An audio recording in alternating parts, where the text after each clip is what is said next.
was born in South Auckland, grew up in Manukau, Manurewa, sort of in between the two. We moved around a wee bit, but yeah, grew up out south. And Dad was a bank manager.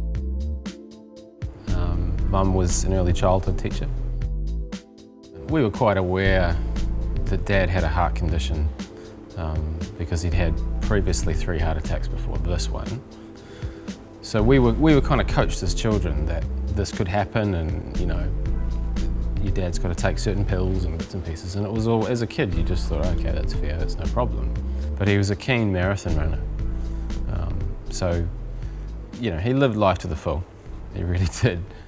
But essentially, I woke up one day and the whole family was sitting in the kitchen in the living room. Yeah, everyone had long faces, and I knew immediately what had gone on.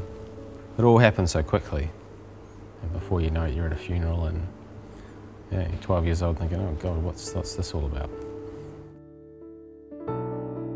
Yeah, so they had insurance that he'd had for a long, long time. Obviously had the life insurance and bits and pieces in place, and he was quite aware that, you know, if he left, there would be a big financial hole that was left. So they were well insured, and subsequently, you know, we didn't want for anything. You know, we were never wealthy, but we certainly had the means to do what we needed to do, which was good. It gave Mum the ability to say, listen, I can get this a really good education for the boys. So all of a sudden we ended up at St Kent's in Pakuranga. So here's a kid that grows up in South Auckland, all of a sudden amongst, you know, some of the elite of Auckland. And you know, I think it's been really valuable for us. You know, we got a good education out of that. But we moved from a house at the bottom of Redoubt Road, and it was decided, our uncle is an accountant, so they said, listen, this is what you need to do with the money. Why don't you go and build yourself a nice house, and the kids can grow up, you can remove yourself from the house that you're in, and you can just start again. And the house was built, and it was great and wonderful.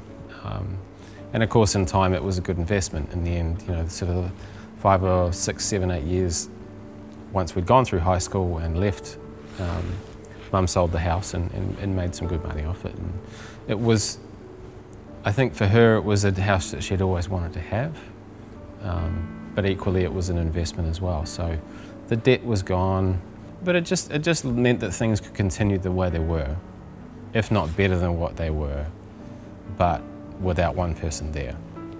So it wasn't a double loss. It gave her some space, and she needed it. So did we all. If we hadn't had that life insurance, things would have been a lot tougher. There's no doubt about it. Just because we would have had to pick up things that we couldn't have done, you know, worry about bills and all sorts of things. I mean, yeah, we were lucky. Very lucky.